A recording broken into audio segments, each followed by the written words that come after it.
All right, Trent Williams has a knee patella contusion. He'll be day-to-day.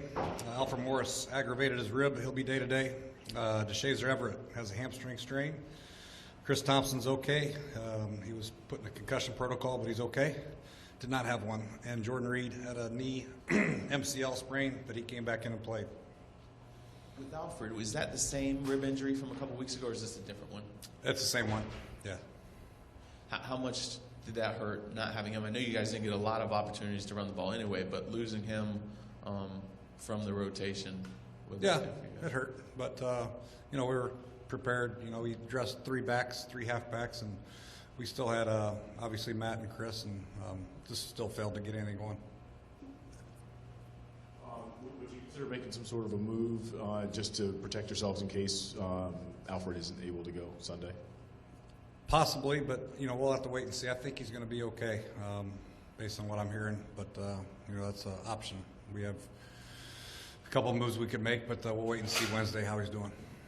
Have you ever seen a situation where you've struggled with the snaps, the way you guys have, whether they're off target or whether the timing is off or anything like that? And what does that do to the offense? The snaps have been a little bit of an issue. They weren't the downfall of our offense by any stretch. We had one that was very big. He snapped it when he wasn't supposed to, and nobody was ready. We gave up a sack on that one.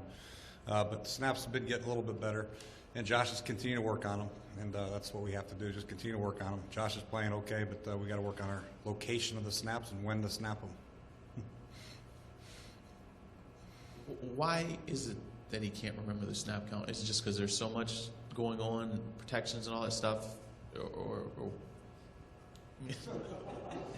why? Why? What does he say? Well, it hasn't happened too often. We have a lot of snaps in a football game. It should never happen. Just like our defensive line should never jump off sides, and we should never jump off sides on offense. The advantage is we see the ball on defensive line, we don't move until it moves, and on offense we have the advantage of the snap count, and we need to utilize that. We haven't been. Sometimes we've had false starts. Sometimes it's a center, sometimes it's a guard or whoever. But when it's a center, it's very magnified because nobody else is ready.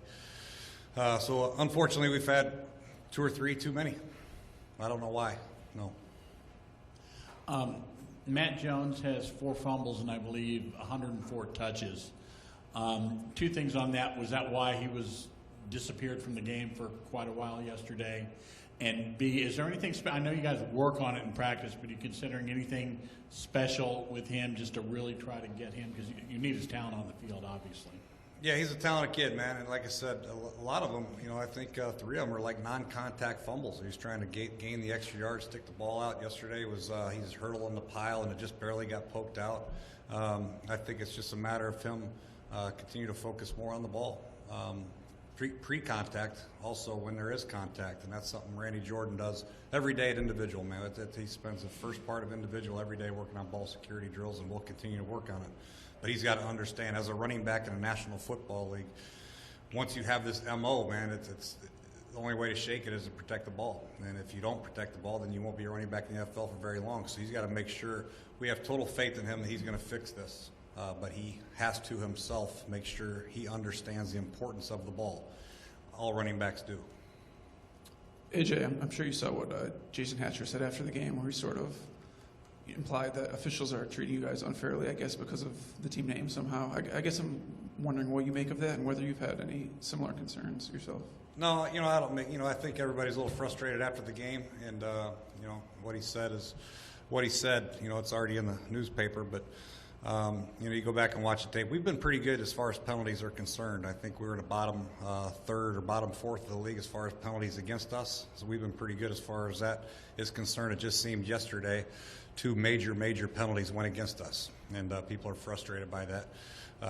But we have to recover from those things. They happen.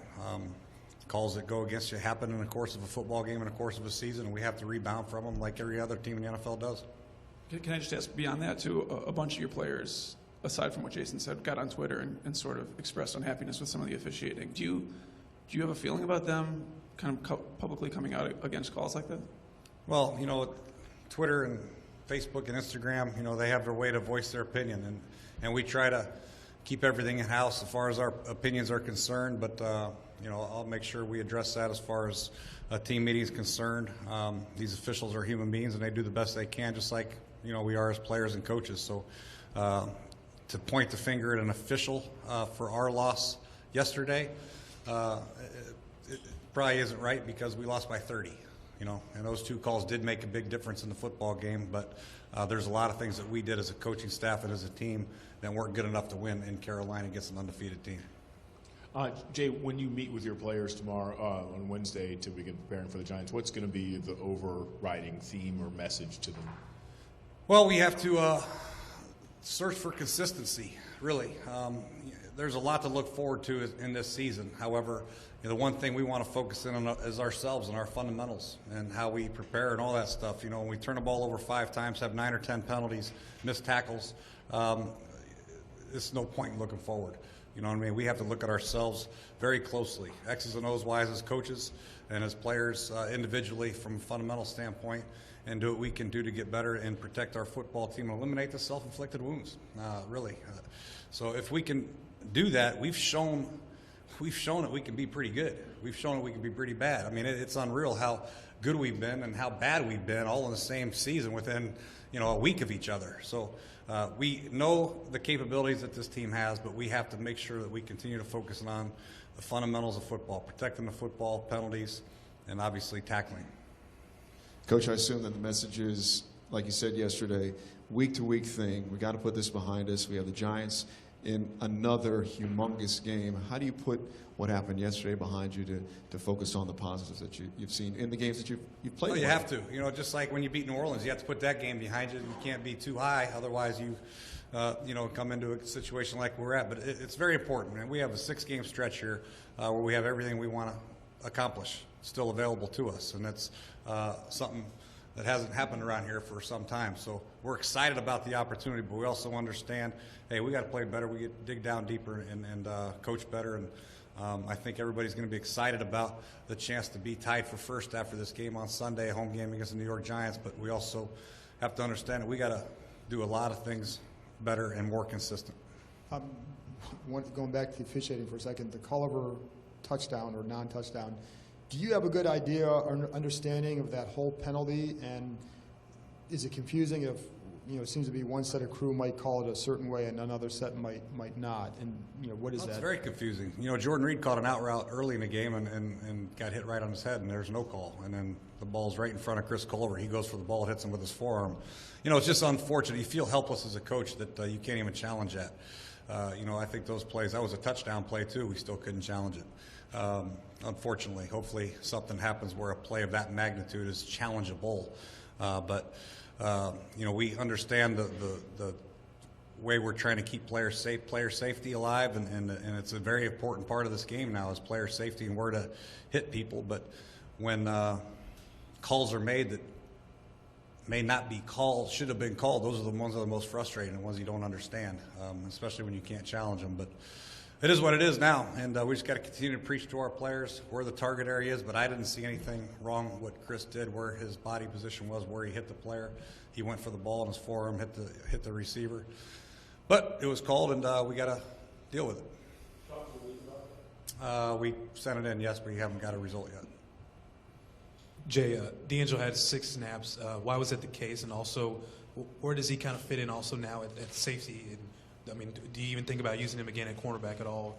Yeah, we're thinking about it. We're trying to get D'Angelo 100% healthy, number one. I think he's still dealing with a little bit of the injury from his turf toe, and he's not quite 100%. We're also trying to implement him a little bit more at safety position. We're trying to get our best players on the field. We really like Breland and Culliver. We like D. Hall at corner, but there's 3. You only need 2 corners, so we got to figure out what to do. Either move Breland back to nickel and put D. Hall out there, but Blackman's playing pretty good at nickel. And then you got Kaishan, who's playing pretty good. So we're trying to find, mix and match a way to get all those guys on the field. But in the meantime, I think it's important for D. Hall, number 1, to get 100% healthy. Number 2, to learn the safety position so he can get himself on the field more. And he will be utilized. We still like D. Hall a lot. How long do you think that can take for Hall to continue learning the safety position? Yeah, I don't know. That's a good question. I think we just continue to practice and see how much we can throw at him and how much he retains and go from there. There's more to it than just playing a middle third or a deep half. It's about run fits and some of the man protection calls and all that stuff, or the man-to-man pass off calls and all that stuff. So it's it's a process that he's going to have to deal with. But I think he's smart enough where he can pick it up sooner than later. With the tackling issues, you guys weren't out of position. You weren't getting gashed with big holes. There were just a lot of missed tackles. What can you do to fix that? Yeah, a lot of missed tackles, and hats off for their backs. I mean, they ran hard. Stewart and Tolbert, very good running backs, but there's no excuse. We just got to continue to wrap up, and they bounced off tackles. They ran through tackles. Tough to bring down, but A, we have to wrap up, at least slow them down, and then B, we have to bring more people, faster pursuit angles, and get ourselves in position to help our teammates out. But like I said, it's a combination of us missing tackles, but also them running very well and very hard with the ball. Jay, you said you'll talk to your team about the social media posts. Are you concerned about how the team will be perceived, not just by fans, but by NFL officiating, other crews, by voicing their opinions on social media? Yeah, I don't think they're reading it, but I don't want us to be perceived as a team looking for excuses to why we lost, and the referees are not an excuse for us as to why we lost that football game. The missed tackles, the 5 sacks, the 5 turnovers, we can point directly to that. And obviously myself not getting our team ready. So we're not looking for excuses. We're not looking to lay the blame on anybody. We need to point to ourselves as to why we failed in that game and point to Carolina. They played a great game. And then teach and learn from that experience and move forward and get ready for a great New York Giant football team. Jay, a technical question defensively. It seems like on some third down situations, not just yesterday, but in other games, that your DBs are playing off past the stick. So if it's like 3rd and 8, they're playing with a 10-yard cushion. Is that something that they're determining based on an alignment on the field, or is that based on a call coverage-wise? How is that decided, and is pressing up more something that you guys are looking at as you continue to tweak each week? Yeah, there's no question. We're a little bit soft in a couple instances, like you said. One time we got a little bit too tight on the 3rd and long, and they ran a double move on us. But for the most part, the calls are the calls. If we play man-to-man, a lot of times the corner has his option whether to press them or not. But we always are aware of down and distance. We work very hard at down and distance and knowing a down and distance and studying the concepts that opposing offense likes to run on those down and distances. Whether you're off on 3rd and 5, you can still play off and set your feet. You don't have to backpedal like crazy. A lot of people do that. If you're bump and run, you can press bail. There's a lot of different techniques you can use as a corner. Experienced corners like Chris, he used a lot of them. Just yesterday, we got caught on a 3rd and 5, and I think they caught it, or 3rd and 3, and they caught like a 4-yard hitch in front of them. It's uncharacteristic, but it doesn't happen very often to Chris, that's for sure. Yeah, you guys finally got a special teams touchdown in a situation where the outcome was still in doubt. What do you think? Started off a little shaky at the beginning of the year with the block punt and the Landry return.